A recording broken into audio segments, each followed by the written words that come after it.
Hi, my lovely, beautiful friends. My name is Mayana, and welcome to Core. I was just sitting here thinking, and I made this video at like 8 a.m. And if you can see from the title of the video, I'm going to be talking about book talk in the publishing industry, and will the publishing industry change once book talk is gone. And I made this video all at like 8 a.m. right before my nap. But this is just a discussion, okay? I know a lot of my videos say video essays, but they're really discussions. Also, I mean, they are video essays. Like, I literally write them as if they're essays. I have like counter arguments, a conclusion, and everything. But like, they're not meant to be like fact. I don't know everything in like the world. I'm just giving you my opinion, a different perspective. I'm opening things up for discussion. I noticed in one of my last videos it did a lot better than what I expected it to, and I had a lot of like angry people in the comments, like mad at me, being like these, like, I hate these video essays and blah blah blah blah blah. And it's like, they're just essays in video form. Like, they're just discussions. They're not, I'm not telling you these are fact. I'm not telling you anything. I'm just giving you my opinion on things, what I've noticed, my perspective of things. And honestly, I like to talk, and this is the best way for me to just do that. I just want to say that because my videos have been doing a lot better, and I never want to upset like too many people, but a lot of people are like upset with my opinion in my last video. Like, it was just an opinion, it's not a fact. I do want to light my candle to set the fall vibe. Damn, why is it not lighting? My candle's been lit. So let's get into the video. We're going to be talking about book talk and what is going to happen to the publishing industry when book talk is gone. So basically, TikTok is set to be shut down in January of 2025. I don't know if they're going to stick to this. So this video is more of a just like what would happen type of situation. Obviously, the book community has been alive and thriving way before book talk. I've been on Goodreads since 2015. I started watching book talk in 2015. I attempted at starting a booktube in 2017 and it failed, and then I successfully started a booktube in 2018. So I've been creating videos since 2018, but I've been in the community since 2015, right? So I know just as much as anybody else that this is not, like, this community is not new. This community is not new to me. The book community has been around way before me. Like, I remember when I joined the book community, there were like book blogs, and you know, there's book Twitter, there's booktube, there's bookstagram. Like, book talk is not the only book community to exist. Book talk did not start the book community. It didn't start a lot of trends that are going on in the book community. I just want to acknowledge that. But it's no secret that book talk has done a lot for the community. Like, it has brought in a lot of new readers, like a ton of new readers that I've never thought that like this community would see before, to be honest. And like, I just feel like book talk has introduced so many people to reading that have like never been introduced to reading to before or didn't care. And but also 2020 in the pandemic, when people were forced to sit down, a lot of people were forced to have hobbies, and so they end up sticking with those hobbies. But there are a bunch of people who join book talk every single day. And like, even in like my real personal life, I used to work at Target. I worked at Target for about 3 years, and when I worked at Target, I had a lot of friends there, and we would talk all the time, and everyone knew that I loved to read. Everyone, like the managers knew, co-workers knew. I was always buying books from the book section every shift. Like, I was always talking about the books I was reading, and the amount of people that I would come across that also read were so little. Target is a big store, and I had a lot of friends there, and I think out of everyone that I knew, I probably knew about 4 other readers, and maybe 2 of them were avid readers like me. But ever since like book talk has become more popular, like last year I worked at Ulta, and I noticed that at Ulta, everyone, almost everyone there read. Like, my general manager read. We would talk about books all the time. One of my managers read, my coworker read, and I noticed that they were reading book talk books. Me and my manager actually bonded over us both getting a Kindle for Christmas, but I noticed that when we talked about books, the type of books that we were talking about were 2 completely different things, because they were reading like book talk popular books, and most of the time they were books that I already read, because I read pretty much everything all the time. But so we had that to talk about. But I noticed that they were always book talk popular books versus when I've worked other jobs and people have read, they've been like books that I've never heard of before, books that I could be introduced to. But when I talk to people now, like outside of like the internet, a lot of people who are chronically online don't really think about the fact that there is a world outside of like online. But these are all based on my personal experience. Like your personal experience could be different. Like you could have known people before 2020 that have read a lot. Okay, I hate that I have to like preface this, because in my viewer videos, it's like people don't understand that like these videos aren't fact and these are based off what I've seen in my life. And just because I've seen something different doesn't mean that I'm wrong or you're wrong. It's just this is based off what I see. But I have to say that because you think that you don't need to say something in the video and then you don't say it, and then there's people in the comments mad like, why didn't you say this? And it's like, because I thought it was fucking obvious. But even my local Barnes & Noble pre-pandemic, super chill, super relaxed, like not a lot of people in there. I can go in on a Saturday at like 3 p.m. It won't be nobody, it won't be a lot of people in there. The most times it's crowded is probably Christmas. Post-pandemic, y'all, first of all, they changed the layout, pissed me the fuck off, okay? But I don't like when things change. There's nothing wrong with the layout, I just don't like when things change. Post 2020 changed the layout. And you go in there on a Saturday, girl, good luck trying to make it through the romance section. Good luck trying to make it through the romance section, because you're not even squeezing past there. I remember one day I went in and I'm like, I went to look at the romance books, I want to see what I can get. It was filled with people, and I'm like, okay, like I'll wait a few minutes, I'll come back. So I go to my little sci-fi section, empty. Sci-fi fantasy section is always fucking empty at my Barnes & Noble. I don't know about yours, but mine is always fucking empty unless it's some random man and his girlfriend who's trying to get him into reading, or some random man, period, right? So I'm thinking, okay, I'm about to look around, I read a little bit of everything, so I'm about to look around, see what I can find like in other genres and that too. Go back to the romance section 10 minutes later, they still there. They're sitting on the floor at this point. I'm like, damn, like it's just packed. And like obviously you go anywhere on a Saturday, it's packed. But I feel like pre-pandemic, like me and my best friend Jake, I mention him a lot in my videos sometimes, and I feel like a lot of people are like, who is Jake? Jake's my best friend. He used to do booktube, he doesn't anymore. I'm trying to get him to come back.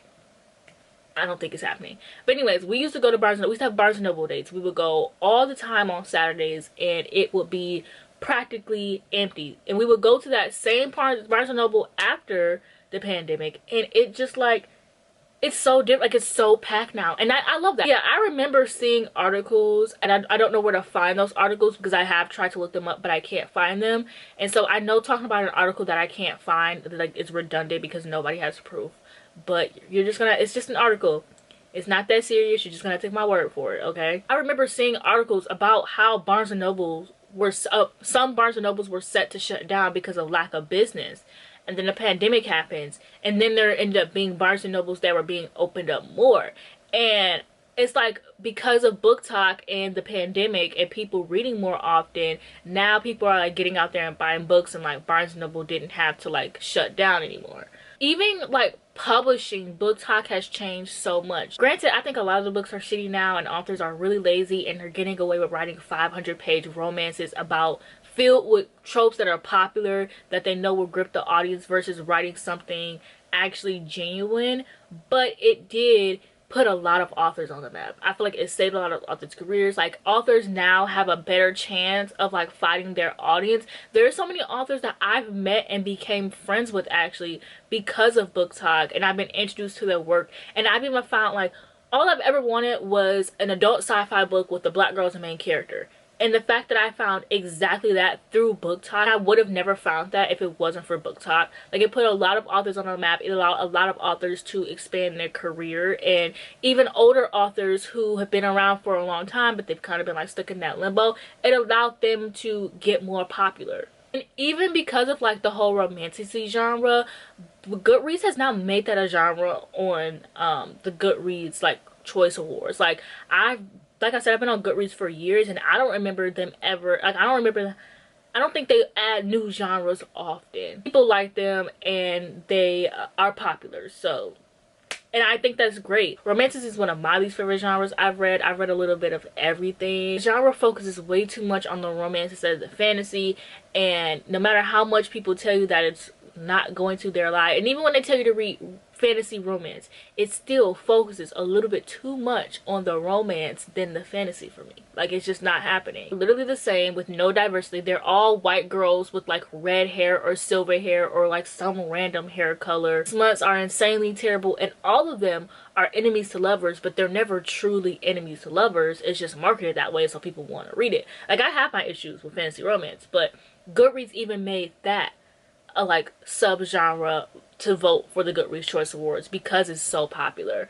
Authors that are self-published are being traditionally published by the minute. There are authors that there are self-published authors that I have been reading for years that are now being like traditionally published. For instance, Penelope Douglas. Now, I don't really read Penelope Douglas anymore because I'm just not that big of a fan as dark romance as I used to be. When I used to read dark romance, it was just kind of like, ooh, this is a little taboo. Like, oh, this is fun, this is cute. Like, you know, you don't get a lot of books out here like this anymore. Or like, but now I feel like dark romance is literally like, let's see who can make the most insane fucking smut that sometimes doesn't even feel like physically possible to happen. But if you would have told me that Penelope Douglas was getting traditionally published by Berkeley, one of the most popular romance publishers in the industry right now, I would have been like, bitch, you're fucking lying. And then even if you go on NetGalley there and just look at like what's being published under certain like publishing companies, there's so many older books that were self-published that are being traditionally published, and I love that. I think everyone deserves the opportunity to be traditionally published. I love that these books are so popular that publishing companies are picking up on that and they're like, okay, we want to make this into a book. And also, so many of them are getting edited. I mean, I feel like editing right now is really bad. Like, a lot of editors aren't doing their jobs, but they're getting the chance to be edited. And also, a lot of them have like typos and spelling errors in there, so that also can get fixed, and I love that for them. I even think that BookTok has helped new adult become a thing. Like I said, I've been around for a long time. I was in the new adult age range, which I feel like is like 18 to 20, 23, 24. That's what I think. I'm not saying this is for sure, that's just what I think. Even when I was in that age range, like, all I wanted was to read about people in college or people around the same age as me, people starting out new jobs and starting out their career, or struggling to find a career, or struggling to find these things. Like, that's all I wanted to read. But it would be like, I remember making tweets about it, or even reading books and being like, Six of Crows should have been new adult. Okay, it should have been new adult. So when I'm reading certain books, or like, they'll literally be characters that are 19 in YA books, and you're like, what the fuck, just make this a new adult book. Or just wanted to read more dark academia, like college books. But I feel like because of TikTok, and I'm not saying it's just TikTok, but with the like, TikTok is the majority here. Because of TikTok, I feel like new adult is a genre, mainly because there's a lot of smut in new adult, and that's what a lot of BookTokers like to read. And not everyone, but that's what a lot of them like to read, a good majority, okay? And so that helped the genre popularize. Now, me personally, I feel like I'm out of that age. I'm 26 now, which isn't old, but what I want to read about is people with mortgages. I want to read about a woman who's almost 30, struggling with being almost 30 and dating. Like, that's more so like an Emily Henry type of women's fiction type of book. That's the shit I like to read now, which is so crazy because when I was in my early 20s, I'm like, ugh, I don't want to read about that yet. And now I'm like, please give me more.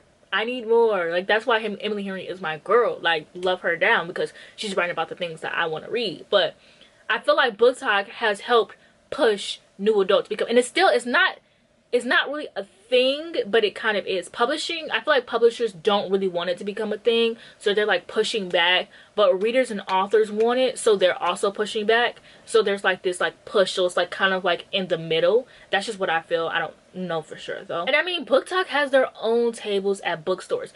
Granted, are these the books that have been popular in the book community before and BookTok is getting the credit for it? Yes, it's actually one of my biggest pet peeves. Like, the fact that like, I could understand if there were like newer books, like older, like when you see a BookTok book that's popular, it'll be an old book that was already popular on like BookTwitter or Bookstagram or BookTube, and it's never a different old book. Like, there's so many books out there, but they're always the exact same books. And this could be a discussion of its own, to be honest. I just don't really know how to title it, but it's one of my biggest pet peeves. But even BookTok, they get their own stickers and their own tables, and yeah, I wish that BookTube got the same, but unfortunately we just don't have the sauce like that anymore. And I understand. Maybe we'll have our comeback era once BookTok is shut down and people are forced to watch BookTube. I feel like this video is me like glazing BookTok, and I feel like people, I just don't really have an issue with it. I'm on it. I made a lot of friends through it.